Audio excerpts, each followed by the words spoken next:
there was certainly an element of making my grandfather proud and honouring him by taking part in the award that has been so much of his life's work.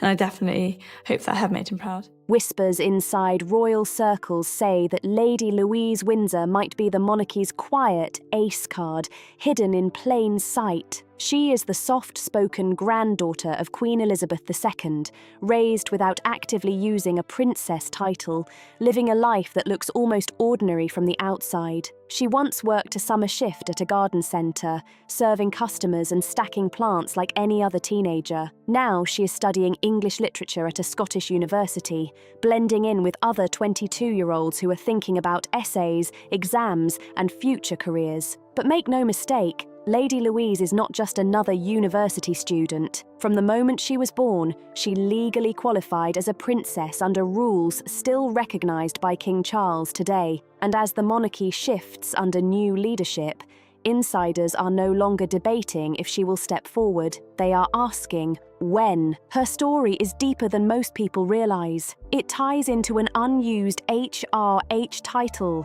a bold decision made before she was even born, a promise from her mother, a powerful legal rule written in 1917, and a king who now needs younger royals to shoulder more public responsibility. This is not just gossip about a title, this is about timing, optics, and survival of the institution itself. By the end of this, it becomes clear that whatever Lady Louise chooses next could quietly influence the future shape of the British monarchy in a serious way. To understand why her position is so unusual, we need to rewind over a century to 1917 during the tension of World War I. At that time, King George V made a decision that still controls who can officially be called prince or princess today. Europe's royal houses were collapsing. The Russian Tsar, who was his cousin, had been overthrown. The German Kaiser was struggling to stay on his throne. Monarchies were under threat, and public opinion was turning fast. King George V saw the danger and moved strategically. He issued letters patent, official royal documents that carry the force of law, to limit who could use the style His or Her Royal Highness and the titles Prince or Princess. The rule was sharp and direct. The monarch's children automatically received the title. The grandchildren of the monarch could also qualify, but only if they came through the male line. In simple terms, if you were the child of a king's son, you were in. If you were the child of a king's daughter, you were out. That male line restriction has been debated for years, criticised for favouring men, but it has never been overturned. Now look at where Lady Louise fits into this structure. She was born on November 8, 2003. Her father is Prince Edward, the youngest son of Queen Elizabeth II. Under the 1917 letters patent, she automatically became a princess at birth. No special ceremony was required. No later approval from King Charles was necessary. The entitlement existed from day one. Legally, she has always qualified to be styled Princess Louise of Wessex.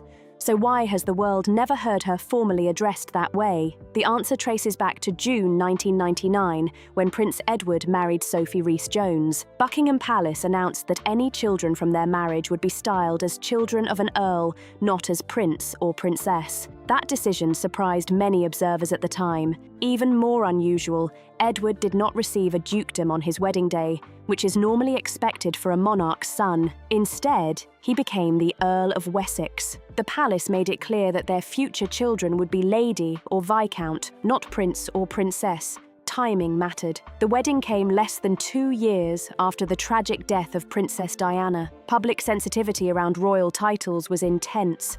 When Diana lost her HRH after her divorce from Prince Charles, the public reaction was emotional and loud. Titles suddenly felt political and heavy. Edward and Sophie's choice appeared modern, careful, and in tune with the mood of the country. But here is the critical detail many overlook. A palace announcement is not the same thing as new letters patent. The 1917 legal framework was never changed. The announcement simply stated how the children would be styled in practice. It did not remove their legal right to prince or princess status. That right remains intact under the law set by King George V. Sophie, now the Duchess of Edinburgh, confirmed this clearly in a 2020 interview with the Sunday Times. She stated that both Louise and her younger brother James do have the HRH titles. They were never stripped away. The family just chose not to use them. She even said that when Louise turned 18, she would be able to decide for herself whether to claim the princess title. That statement shifted attention directly onto Louise's future. When she turned 18 in November 2021, there was quiet speculation. Would she officially become Princess Louise overnight? Would she begin using HRH at public events? She did not change anything. She continued her education and maintained the same low-key profile. But the option still exists, sitting there like a switch that can be flipped at any moment. Prince Edward and Sophie's parenting approach stands out in royal history. They deliberately prepared their children for independence outside formal royal life. Sophie explained that they wanted their children to understand they would most likely need to work for a living. That mindset reflects a wider shift in how the monarchy views members not directly in line to the throne. They lived at Bagshot Park in Surrey, a royal residence, but not one constantly under global spotlight like Kensington Palace or Buckingham Palace. Louise attended local schools. She did not grow up surrounded by heavy visible security separating her from classmates. She joined Girl Guiding like many other British children. Before university, she worked at a garden centre. It was a regular part-time job, no special treatment. No dramatic entrance. In contrast, her cousins Princess Beatrice and Princess Eugenie, daughters of Prince Andrew, grew up fully styled as Princess with the HRH prefix. At official events, they were addressed as Your Royal Highness. That title carries recognition, protocol, and visibility. Louise did not grow up inside that spotlight. Observers often say this difference allowed her to build confidence without pressure. People who have interacted with her describe her as calm, confident, and grounded. At 7 years old, she served as a bridesmaid at the wedding of Prince William and Catherine Middleton, carrying herself with composure that impressed viewers. At 18, she joined her brother and cousins in standing vigil beside Queen Elizabeth II's coffin. Her quiet strength in that moment was widely noted. She also shared a close bond with Prince Philip. Both had a passion for carriage driving, a sport he promoted across Britain. After his passing in 2021,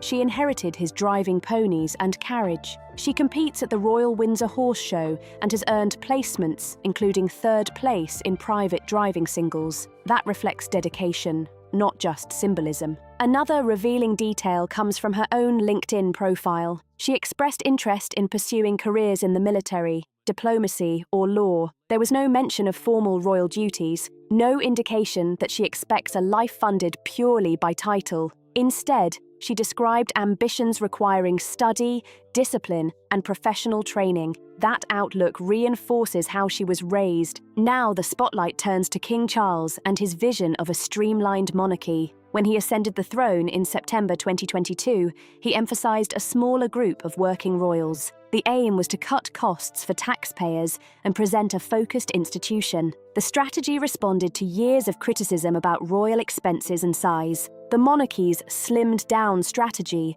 was supposed to be clean, modern, and efficient, but now it is looking stretched thin in ways no one can ignore. King Charles wanted fewer working royals, lower costs, and a tighter operation. On paper, that sounded smart. In reality, it has created serious pressure behind palace walls. At this moment, the main working royals are King Charles, Queen Camilla, the Prince and Princess of Wales, the Duke and Duchess of Edinburgh, Princess Anne, and technically the Duke and Duchess of Gloucester, along with the Duke of Kent, both of whom are in their 80s. That is a very small circle for an institution that carries thousands of engagements every year across the United Kingdom and the Commonwealth. State visits, charity patronages, military ceremonies, diplomatic receptions. The list never ends. Prince Andrew stepped away from royal duties following the controversy surrounding his association with Jeffrey Epstein. Prince Harry and Meghan Markle made the decision to step back entirely from working royal life. That removed 2 younger figures from the public roster in one sweep.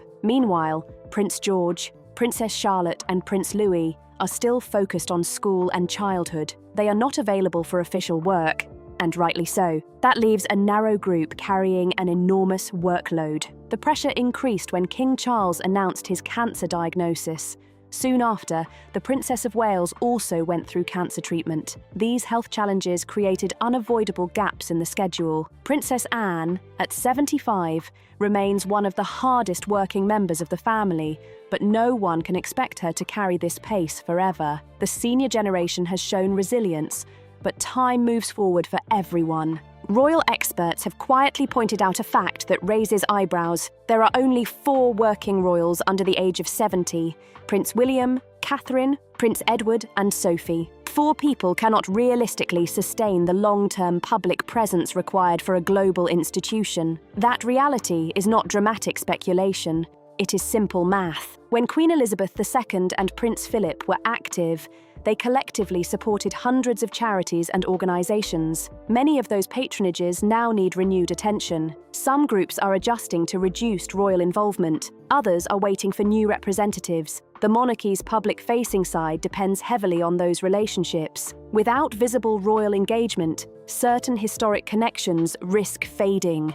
This is the space where Lady Louise begins to stand out, not because she is campaigning for attention, but because circumstances are shifting around her. She is 22 years old, educated, disciplined, and untouched by controversy. Royal commentator Richard Fitzwilliams described her as stylish and conscientious, suggesting she could play a meaningful role during Prince William's future reign. His argument is practical. When William becomes king, he will require trusted family members to keep charitable work and public representation strong. Other observers describe the Edinburgh family as the monarchy's quiet backbone. Prince Edward and Sophie have built a reputation for steady service without drama.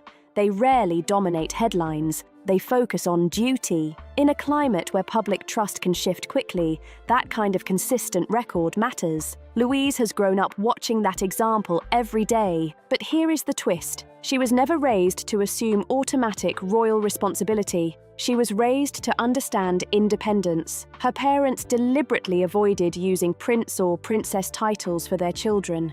They wanted Louise and her brother James to appreciate work, discipline, and life beyond ceremony. That upbringing shapes how she views her future. If she chose to step into a formal royal role, she would likely activate the HRH title that legally belongs to her. That would transform her from Lady Louise to Her Royal Highness, Princess Louise. But before any of that, she has been building something far more grounded, a potential military career. In 2024, Lady Louise joined the University Officers Training Corps at the University of St Andrews. This is not symbolic membership. The Officers Training Corps provides structured Army Reserve training to university students. Participants learn weapons handling, field tactics, navigation under pressure, command structure, and leadership drills.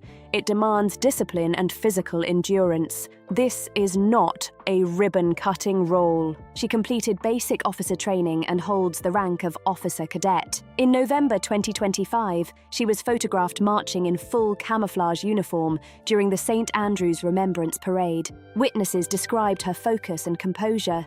She moved in formation, followed protocol, and maintained professionalism throughout. There were no royal privileges in that moment, just a cadet fulfilling her duty. Sources close to her circle have shared that she genuinely values the experience. Military training teaches leadership, resilience, and responsibility. If she chooses to continue after graduating in summer 2026, she could make history. The last female member of the royal family to formally serve in uniform during wartime was Princess Elizabeth in 1945. During World War II, she trained as a mechanic and driver in the Auxiliary Territorial Service. That experience shaped her sense of duty for life. If Lady Louise follows through, she would become the first royal woman in over 80 years to enter military service in a professional capacity. That would not be symbolic. It would be groundbreaking for modern royal history. There are reports suggesting she might consider attending the Royal Military Academy Sandhurst, the same institution where Princes William and Harry trained. Sandhurst is not easy.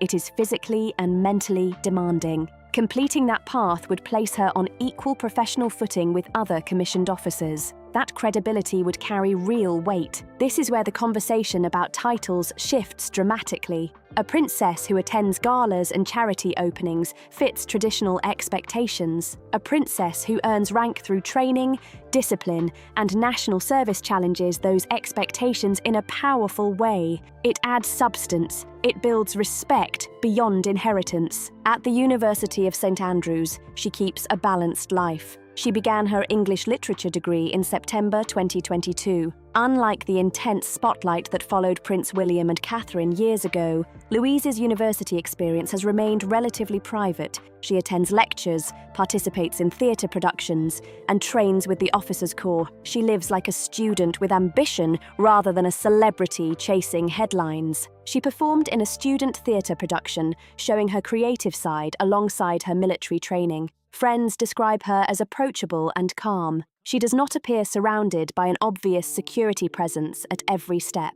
That quiet normality has allowed her to develop confidence outside the royal spotlight. Rumours have linked her to fellow student Felix de Silva Clamp, though neither has publicly addressed the speculation. There has been no scandal, no dramatic social media moments. In a generation constantly scrutinised online, that low-drama profile stands out strongly. As graduation approaches in summer 2026, attention will intensify. Every decision she makes could signal the monarchy's direction. Will she join the army full-time? Will she step into royal engagements gradually?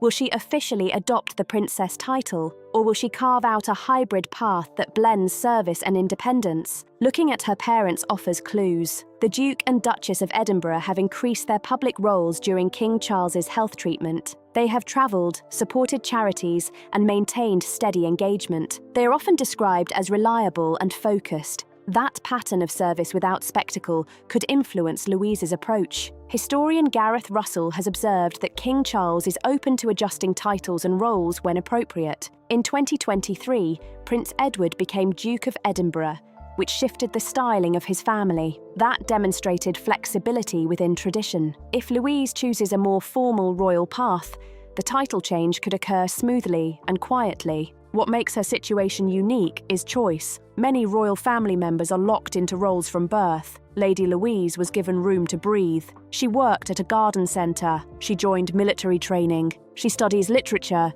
She moves through life without the constant performance pressure associated with HRH. Now she stands at a defining moment. Remaining Lady Louise and pursuing a professional military or diplomatic career would reinforce the image of a streamlined modern monarchy. Accepting the princess title and stepping into official duties would strengthen the working royal team during a period of strain. Both choices carry weight. There is also the possibility of balance.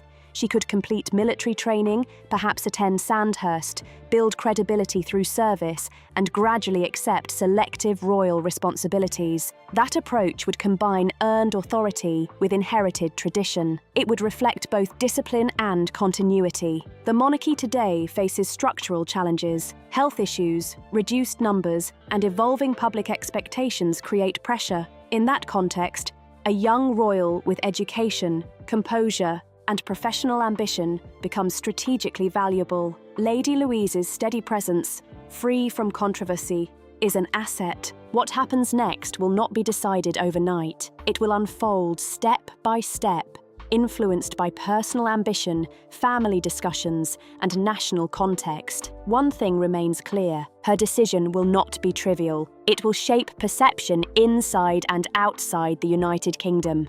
So the real conversation is not just about a title, it is about identity, service, and timing. Should she remain independent and build a career first? Should she step forward sooner to support the monarchy during transition? Or is the strongest move a careful blend of both? It is a fascinating moment to watch. If you have thoughts on where her path should lead, share them below. Conversations like this keep the story alive and thoughtful. And if you enjoy exploring these deeper royal developments, feel free to follow along for more insights as the next chapter unfolds.